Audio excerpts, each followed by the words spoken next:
আগামীকাল 16ই মে চাঁদপুরের ইতিহাসে একটি স্মরণীয় দিন হয়ে থাকবে। বাংলাদেশ গণপ্রজাতন্ত্রী সরকারের মাননীয় প্রধানমন্ত্রী জনাব তারেক রহমান এমপি মহোদয় চাঁদপুরে আসবেন। ওনার চাঁদপুরে আগমন উপলক্ষে আমরা সবাই প্রস্তুতি নিচ্ছি, চাঁদপুরের জনগণও প্রস্তুতি নিচ্ছে ওনার কথা শোনার জন্য।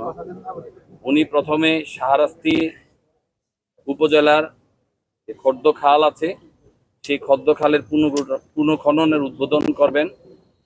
তারপরে আনুমানিক বেলা 1:48 উনি গোসাইরহাটের বিশ্বখাল পুনঃখনন করবেন এবং সেখানে উনি স্পিচ দিবেন।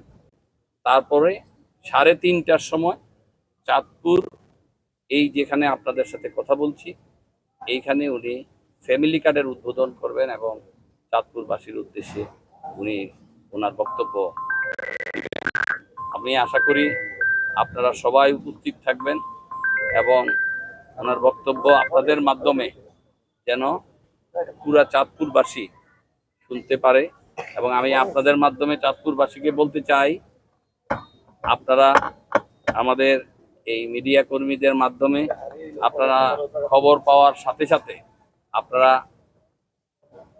সকলে মিলে আপনারা চাঁদপুর কলেজ মাঠে আপনারা আমাদের প্রিয় নেতা তারেক রহমান প্রধানমন্ত্রীর বক্তব্য শোনার জন্য চলে আসবেন।